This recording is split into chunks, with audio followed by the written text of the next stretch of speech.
Muito boa noite, sejam bem-vindos a mais um especial Informação, edição de sexta-feira, edição onde contamos com a presença do subcomissário Carlos Pereira, chefe do Núcleo de Armas e Explosivos do Comando Distrital da Polícia de Segurança Pública. Iremos abordar com mais propósito o tema relacionado precisamente com armas e explosivos, nomeadamente uma questão que a própria PSP tem tornado naquilo que se calhar podemos chamar num debate público, que passa precisamente sobre se o atual modelo de gestão de armas e explosivos está adequado às necessidades da sociedade portuguesa. No sentido de chegar a uma conclusão, há então registro para aquilo que foi catalogado como um rigoroso diagnóstico sobre os processos administrativos de armas e explosivos, pelo que até às 19 horas iremos tentar perceber o que aqui está em causa e conhecer um pouco mais a legislação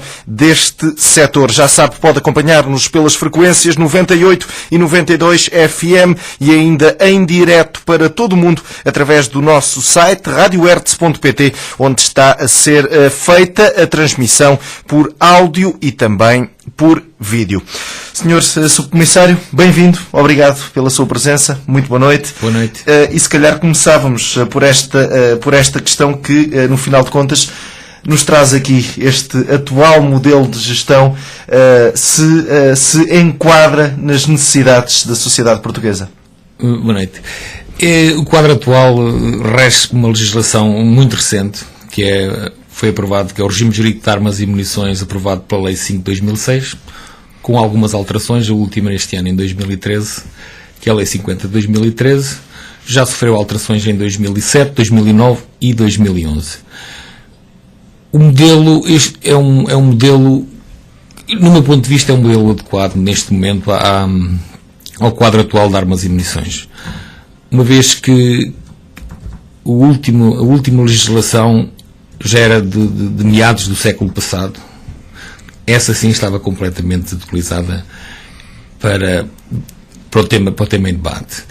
Atualmente, desde 2006, a PSP, com competência específica nesta matéria,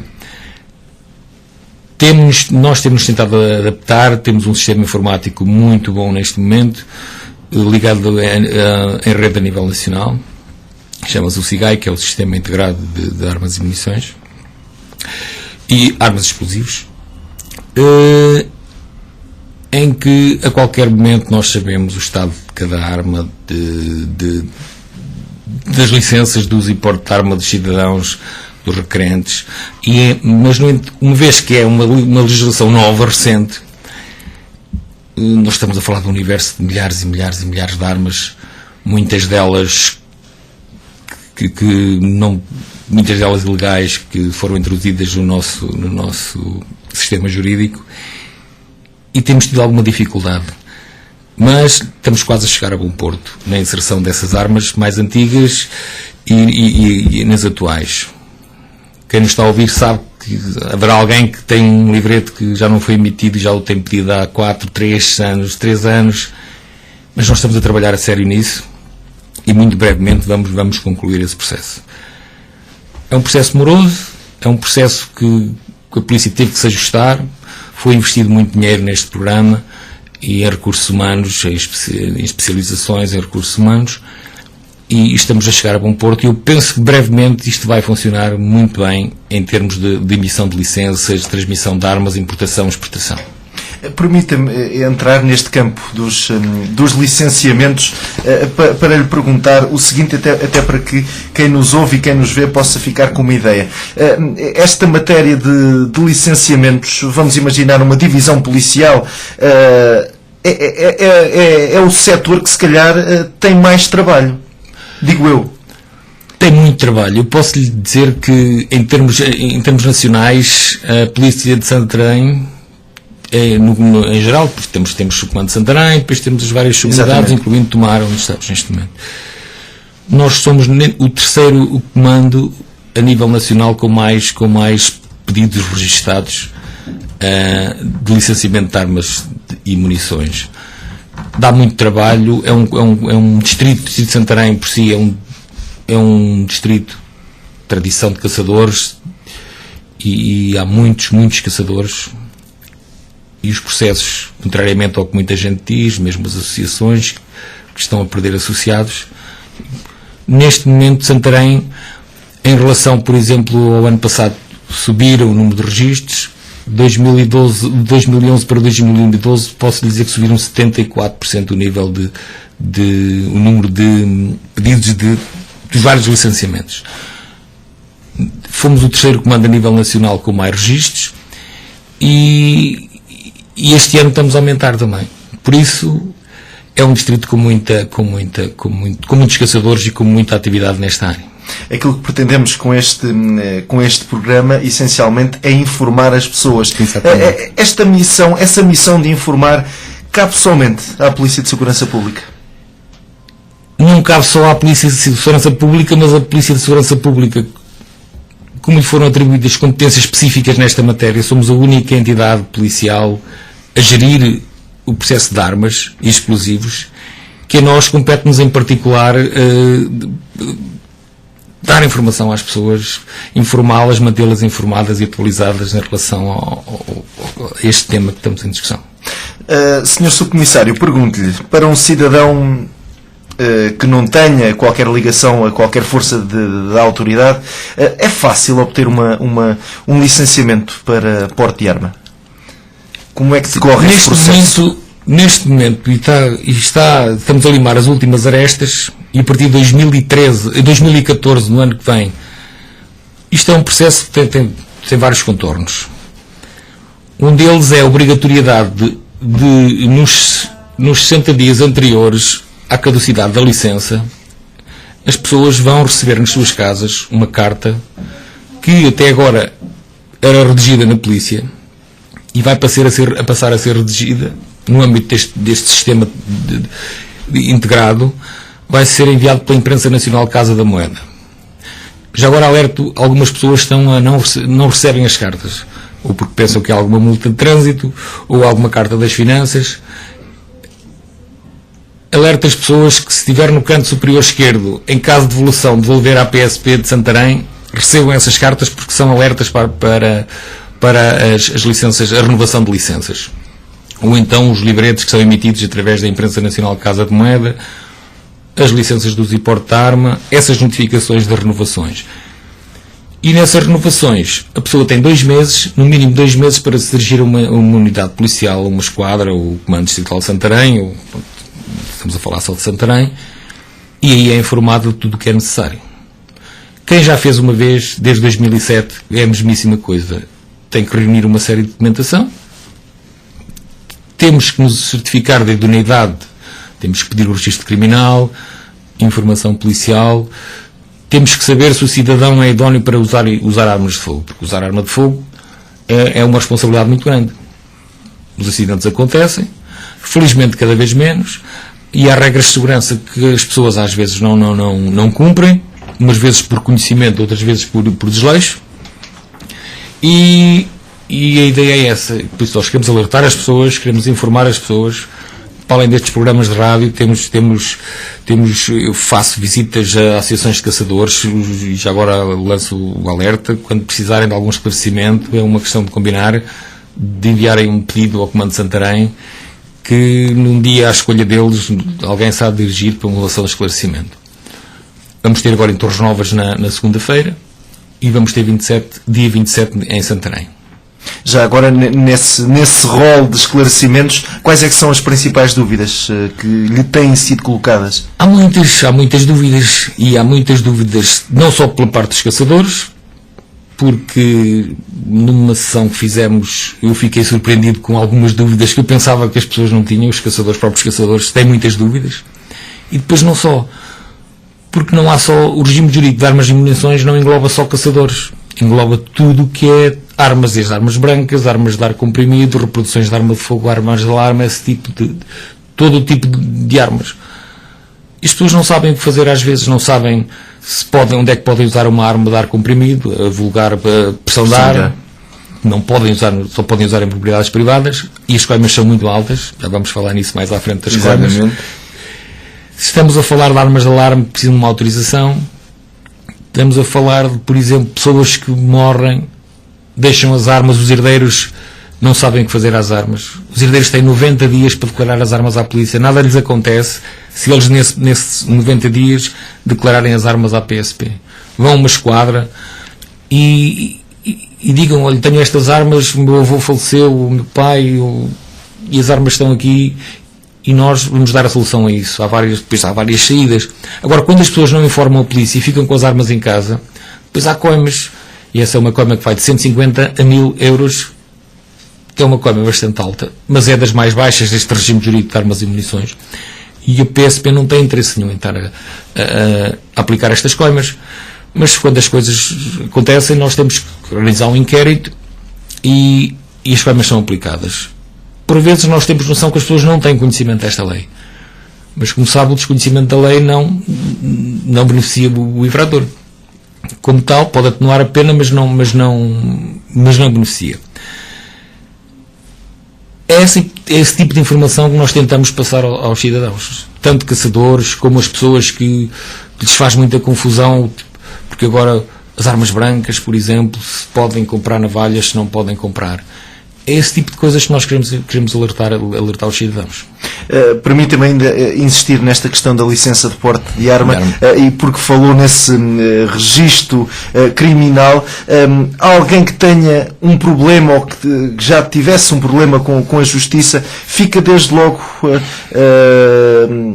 proibido de ter acesso a essa licença? Não é assim. Quando nós pedimos o registro criminal, a lei só por si já veio limitar um bocadinho a ação da polícia. Já veio informar que um dos requisitos na aferição de idoneidade não conta só os crimes que a pessoa cometeu. Por exemplo, o registro criminal pode estar completamente limpo, mas pode haver outro tipo de ocorrências policiais ou na área da GNR, porque nós pedimos sempre, se a pessoa vive na área da GNR, pedimos sempre à GNR para nos dar um feedback da personalidade ou do comportamento do requerente. E a idoneidade é aferida não só pelos crimes que cometeu, como também pelos comportamentos que não chegam a tribunal, mas que são indiciadores de alguma falta de idoneidade. E só depois de aferir essa idoneidade é que deferimos ou não o processo. A lei diz que há a idoneidade. Pode a pessoa não ser considerada idónea se cometeu um crime doloso, com intenção, e com uso de violência, punido com pena de prisão superior a 1 ano. Quando isso acontece, quase automaticamente, depois há outras situações, já a pessoa fica, o processo é quase de certeza indeferido, mas não é automático. Há uma análise que é feita ao processo. Esses casos demoram sempre um bocadinho mais de tempo a emitir as licenças. Tem que ser feita uma análise rigorosa, porque nós não queremos prejudicar ninguém, mas as pessoas têm que estar conscientes que têm que ser pessoas de bem para utilizar armas de fogo, porque hoje em dia, cada vez mais, a gente sabe que os acidentes acontecem e as pessoas veem telejornal e sabem a utilização que por vezes pode dar às armas. As pessoas ainda têm outra alternativa. Mesmo que tenham sido condenadas por um crime superior a 1 ano, doloso, com uso de violência, ainda podem requerer no tribunal da última condenação uma declaração do juiz a declará-los idóneos para usar armas de fogo. Por isso isto não é automático. Cometi um crime, vou ficar sem a licença de uso e porte de arma. Isso não é verdade. Isto nas renovações de licenças. Por outro lado, temos o artigo 108 do regime jurídico de armas e munições, que nos remete para um leque de situações em que a licença pode ser cassada. Pessoas que tenham licença, mas cometem um tipo de crime, pode a polícia cassar, haver um processo de cassação dessa licença. Por exemplo, estou-me a lembrar de alguém que tenha sido condenado pelo crime de violência doméstica, e temos alguns casos em investigação. Não é bem uma investigação criminal, é uma investigação administrativa para uma cassação de licença. Casos de violência doméstica, condenação ou suspensão do processo. Basta às vezes a suspensão do processo, quando o Ministério Público ou o juiz suspende o processo, já é motivo suficiente para se cassar uma licença de uso e porte de arma. Estou-me a lembrar dos crimes de caça, crimes cometidos no exercício venatório. Se forem condenados, também é um motivo. O Tribunal normalmente envia a carta de caçador para a entidade que as emite, que por sua vez informa a PSP. É organizado um processo de cassação. Não quer, lá estamos, não implica automaticamente que a cassação venha a ser efetiva. Mas é um processo que é iniciado. Por isso as pessoas têm que ter muito cuidado. Quem tem licenças de uso e porte de arma tem que ter bastante cuidado para as conseguir manter. E é um apelo que eu faço. Não, casos de violência doméstica, não usem as armas, tenham as armas fechadas para prevenir acidentes, que é uma obrigação de segurança no domicílio, em que a partir de um certo número de armas há a obrigatoriedade de ter um armário, a partir de 2 armas da mesma classe. Há limites? Há limites. Por exemplo, o regime jurídico de armas e munições dividiu as armas por classes. As classes C e D são normalmente as que usam os caçadores, que é a classe D, caça normal, e a classe C é mais para carabinas, caça grossa. Quem tiver mais que 2 armas da mesma classe é obrigado a ter na sua residência um cofre em metal fixado à parede, uma parede interior, onde as crianças ou as pessoas estranhas não tenham acesso. E dá uma coima, o facto de não o ter dá uma coima de 700 a 7.000 euros, muito, muito alta. Nós em Santarém, quando há uma transmissão de uma arma, vamos à casa das pessoas, fiscalizamos, eles têm de pagar essa fiscalização, que está na lei, decora da lei. Nas renovações, simples renovação, não estamos, exigimos que as pessoas tenham o cofre, pedimos fotografias, pedimos fatura de compra, mas não vamos necessariamente obrigá-los a essa fiscalização no imediato. No entanto, isso não invalida que posteriormente nos dirijamos à casa das pessoas e vamos fiscalizar. E os que não tiverem o cofre, as coimas são muito altas. E para o transporte de armas também são necessários alguns requisitos? Há regras para o transporte das armas. As armas têm que ser transportadas. Aliás, as armas têm que estar no domicílio. Estamos a falar de armas de caça neste momento, porque as armas de defesa podem andar com o proprietário. Mas falando de armas de caça, as armas só podem ser transportadas no trajeto. Inicialmente só podem ser guardadas, a lei obriga que as armas sejam guardadas no local de licenciamento. Primeiro ponto. Se não estão guardadas no local de licenciamento, têm que estar guardadas noutro local autorizado. O que é outro local autorizado? Pode ser um armeiro para a reparação das armas. Fora disso, não me lembro de nenhum outro local onde se possam guardar armas. Fora disso, podem transportá-las. Podem transportá-las para a caça, para campos de tiro, se forem sócios e tiverem licença federativa, estiverem licenciados para campos de tiro. Nesse transporte, qual é o requisito? Que as armas sejam transportadas dentro da bolsa com cadeado de gatilho. As que forem desmontadas têm que estar dentro do estojo e já não há obrigatoriedade do cadeado de gatilho. E têm que ser transportadas dessa forma. Senão, coimas muito altas, neste caso de 400 a 4.000 euros, o simples facto de não pôr o cadeado no gatilho da arma. Quem tem armas de defesa, quem tem licença para porte de armas de defesa, não pode transportá-las para qualquer lugar. Ou há locais, melhor dizendo, onde, mesmo com essa licença, essas armas não podem estar. O artigo 89 da lei limita para todo o tipo de armas, incluindo armas brancas, armas de fogo, qualquer arma que esteja contemplada, classificada neste regime jurídico de armas e munições. O artigo 2º elenca ali uma série de muitas armas. Há locais discriminados na lei em que essas armas não podem simplesmente entrar. Estou-me a lembrar de mercados e feiras, recintos religiosos, zonas de diversão. por exemplo, um café, uma discoteca, um café não, uma discoteca, um local, por exemplo, vamos lembrar da feira, dar-lhe um exemplo, a Feira Nacional da Agricultura de Santarém, local onde as pessoas se divirtam, é proibido usar, mesmo que licenciados, não podem usar essas armas. Fora disso, quem tem armas de defesa, classe B1 ou classe B, o cidadão comum só tem acesso à classe B1, que são os revólveres até .32 e as pistolas 6.35, mas há cidadãos que têm classe B.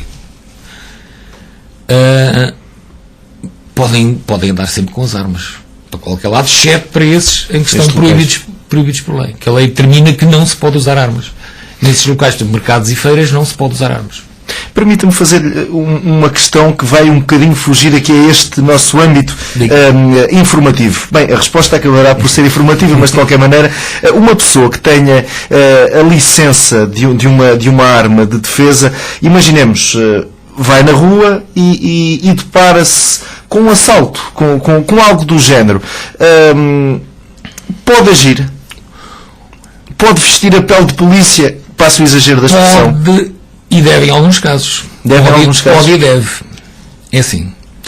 O que diz a lei é que os proprietários detentores de armas legalizadas, claro, estamos a partir estamos só a falar no âmbito de armas legalizadas, podem usar a arma para a defesa da vida dele próprio ou de terceiros. Então, no caso que me explicou, que me pôs, se estamos a falar de um assalto normal em que não haja perigo para terceiros em termos de integridade física e vida, não pode. Só pode utilizar a arma se estiver alguém em perigo de vida ou integridade física, que naquele momento é difícil aferir, mas se tiver alguém em perigo, ou a vida dele ou a vida de terceiros em perigo, aí pode e deve utilizar a arma. Não só nesses casos. Sr. Subcomissário, e quem perde a arma? Ou quem fica sem ela por ser assaltado, por exemplo? Quem perde a arma a lei diz que deve de imediato comunicar à autoridade policial, neste caso GNR ou PSP é indiferente, tem que de imediato comunicar o furto ou extravio da arma. Se não o fizer, incorre numa coima bastante alta, também de 400 euros. Aliás, as coimas isso chama-se violações da conduta. Violações de conduta são coimas de 400 euros. A pessoa que perde a arma ou que lhe é furtada a arma, porque infelizmente principalmente armas de caça são furtadas todos os meses, posso lhe dizer que em Santarém neste momento estamos na casa dos quase 200 armas este ano. Infelizmente furtam-se muitas armas, umas vezes por desleixo dos proprietários, outras vezes por as casas são arrombadas e as pessoas não estão lá e aí não há culpa. Embora haja casos em que haja uma culpa. Por exemplo, uma pessoa que vai limpar a arma, estou-lhe a falar de casos que acontecem, que vai limpar a arma à garagem, deixa a garagem aberta e vai ao café, bebe um café, quando chega a arma não está lá, e já há um processo de contraordenação para a aplicação de uma coima a esse cidadão que não tomou as devidas precauções. O cidadão, o proprietário das armas, detentor, tem que tomar as precauções necessárias para evitar o furto ou o extravio da arma. Se não o fizer, incorre nessas coimas. Por isso as pessoas têm que ter cuidado com as armas. Há tantos casos, eu podia estar aqui a elencar casos de desleixo das pessoas, estávamos aqui a falar bastante tempo, não vale a pena. Temos é que alertar as pessoas que ter armas é uma responsabilidade muito grande neste momento. Aliás, sempre foi. As armas podem cair nas mãos erradas e quando elas são furtadas caem quase sempre em mãos erradas e depois o que daí advém pode ser muito perigoso, pode causar morte a pessoas, pode causar mil e uma coisas, assaltos, isso tudo. Por isso as pessoas têm que ter noção que ter uma arma é uma responsabilidade muito grande. O Estado está-lhe a dar uma responsabilidade bastante grande. Eles têm que, se o Estado lhe deu essa possibilidade, é porque são pessoas idóneas. Se são pessoas idóneas, têm que tomar as precauções necessárias para que isso não aconteça. Têm que aguardar porque lhe faz falta para a atividade para que estão licenciados. Muito bem, antes de irmos para o intervalo, Sr. Subcomissário, para que fique claro, vou-lhe pedir para recordar uma vez mais, o que é que acontece a quem deixa prescrever as licenças? Quem deixa prescrever as licenças, a polícia notifica a pessoa. Por isso as pessoas têm a obrigação legal de atualizar sempre a morada. A morada que nós temos é que, para todos os efeitos, é válida para notificações. As pessoas, se mudarem de residência, têm uma obrigação de, em 30 dias, se não lá vamos às coimas novamente, em 30 dias ir à polícia atualizar a residência.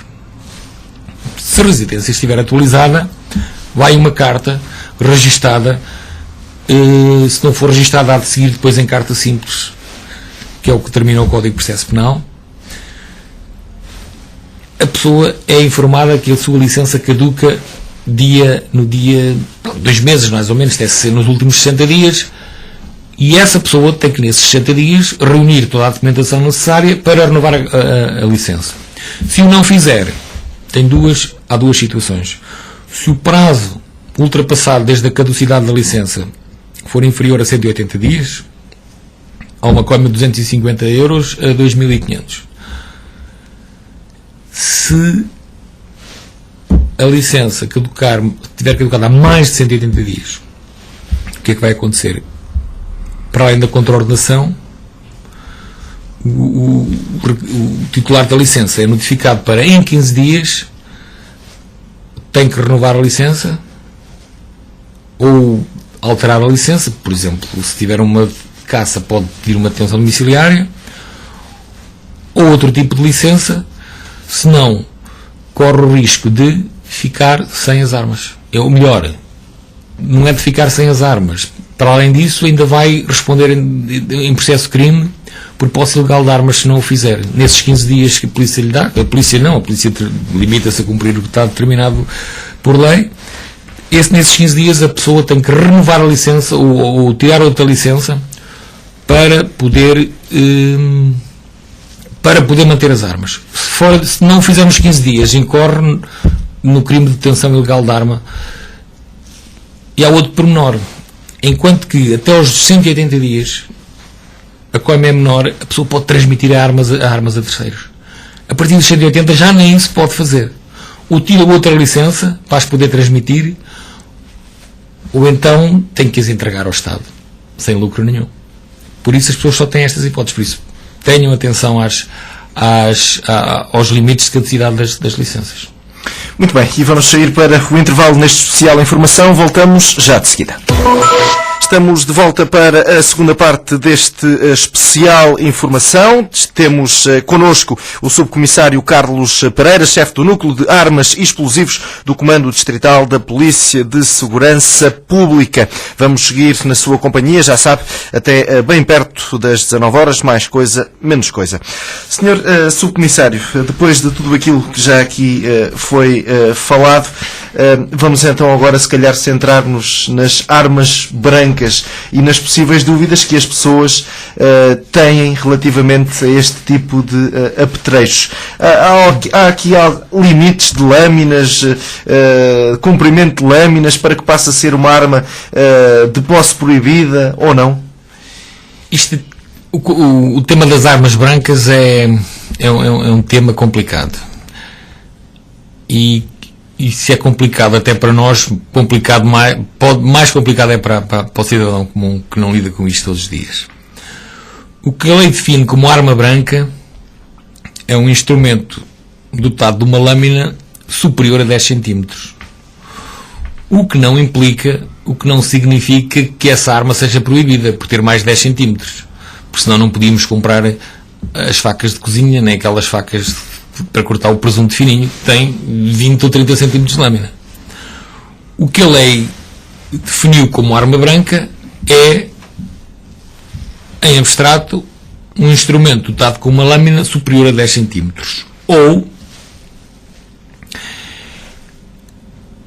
Ou não. É superior a 10 cm. O que é que acontece? Uma simples navalha que se compra com lâmina inferior a 9 cm, aquelas navalhas que a pessoa abre, que a maioria das pessoas usa para partir um chouriço, para partir um queijo, aqui na zona, essas armas nem são classificadas como armas. Se tiverem uma lâmina inferior a 9 cm, e é isto que eu agora tenho que estar a explicar isto muito bem, aquela navalha de abertura manual com menos de 10 centímetros não está classificada na lei. O que não significa que haja armas brancas que tenham menos de 10 centímetros. Estamos a falar daquelas, as vulgares ponta e mola, as borboleta, que são armas que estão escondidas. Essas, independentemente do tamanho, são proibidas. Então o que fica é que essas armas, independentemente do tamanho, estamos a falar de abertura automática, sob disfarce, sob as borboletas, que abrem em leque. Essas armas são proibidas, são de classe A, dá prisão. A posse dessas armas, a pessoa é detida e é apresenta a um juiz. A simples navalha de abertura manual que a pessoa usa para partir uma maçã, para partir um bocadinho de queijo, essa, se tiver menos de 10 centímetros, não é proibida. As que têm mais de 10 centímetros, nós temos facas de cozinha com 30 centímetros, 20 centímetros, temos escotelos. Se têm mais de 10 centímetros, elas só vão ser proibidas naqueles locais onde a lei proíbe o uso de armas. Porque nós vamos com uma arma de uma faca do supermercado para casa, a arma tem uma afetação.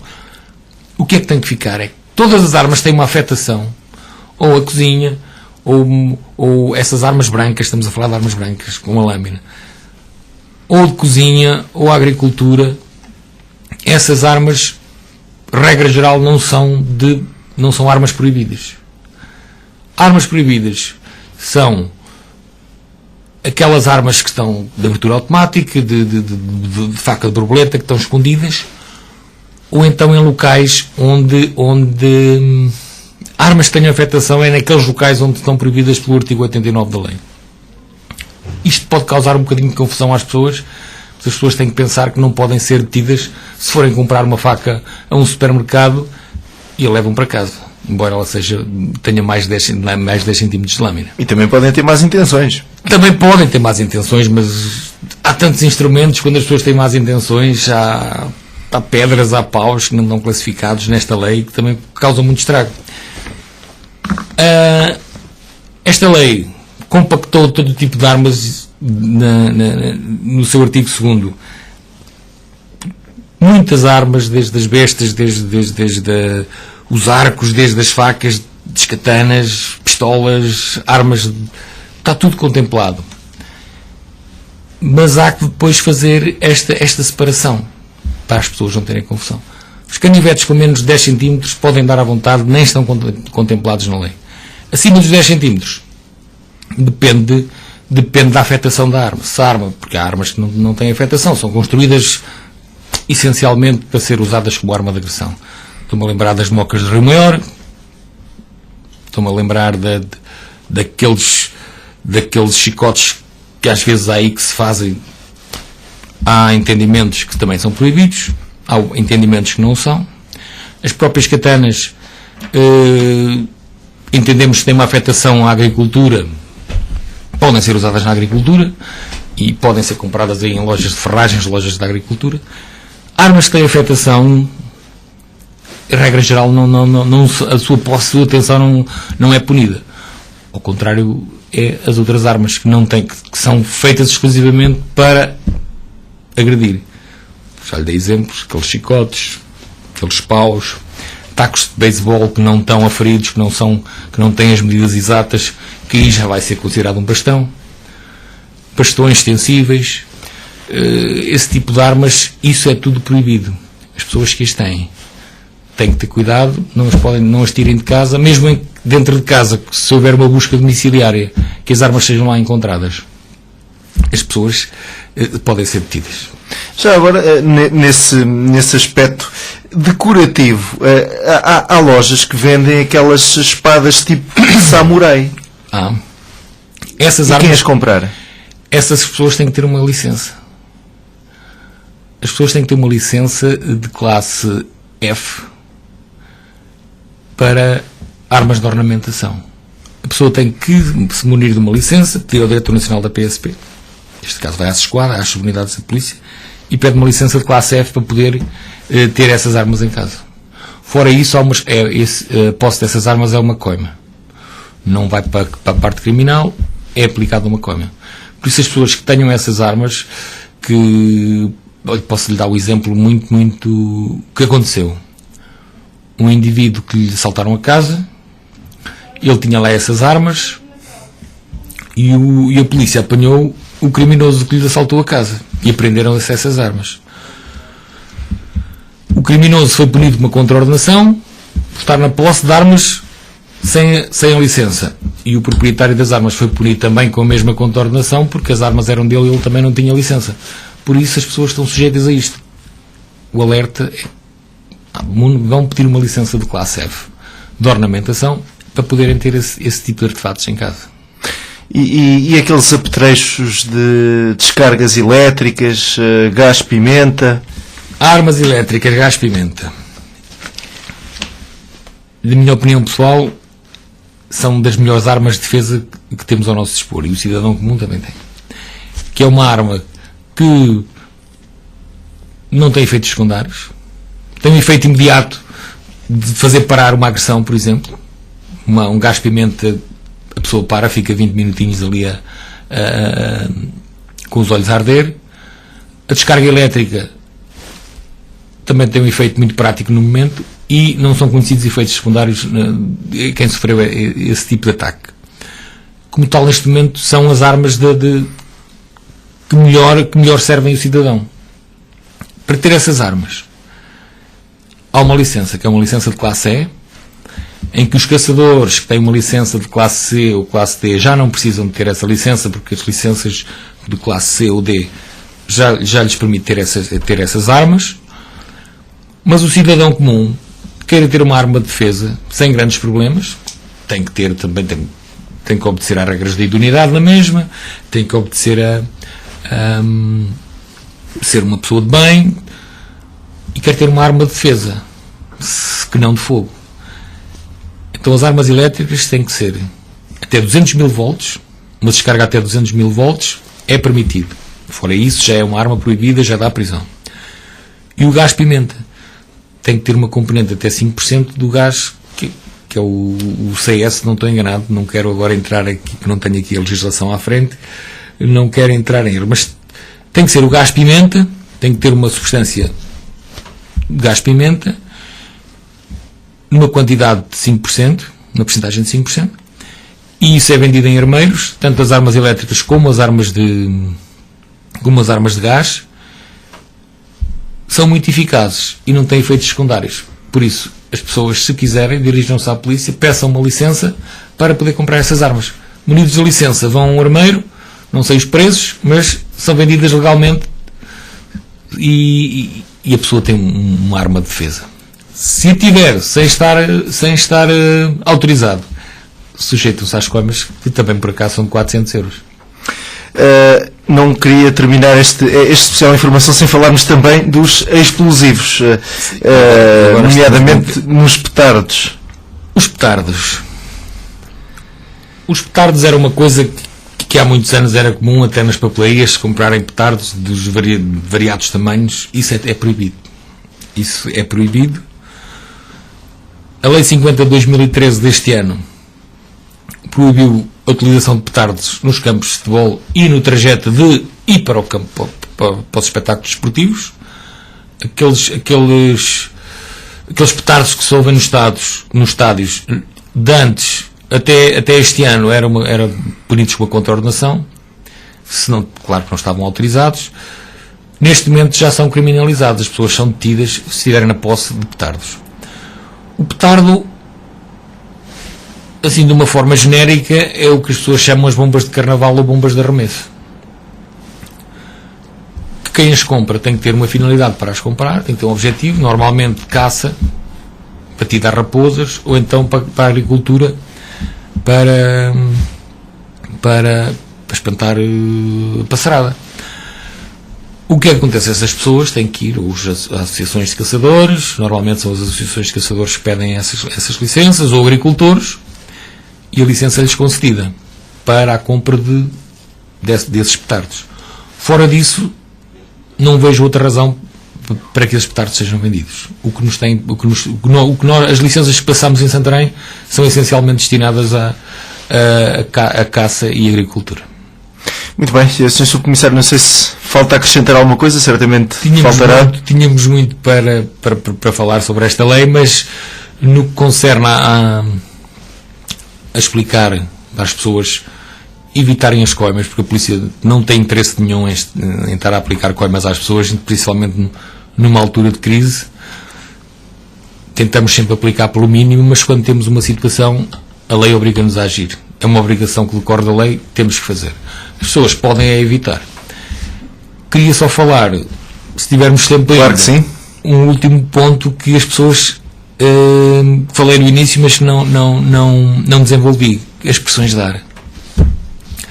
A pressão de ar atualmente, desde 2006, a pessoa quando compra a pressão de ar tem que guardar a fatura de compra, porque se não guardar a fatura de compra incorre numa coima de 4, porque se não provar que comprou legalmente aquela arma, ou uma declaração de um armeiro, tem que provar que comprou legalmente essa arma, porque senão incorre numa coima de 400 a 4.000 euros.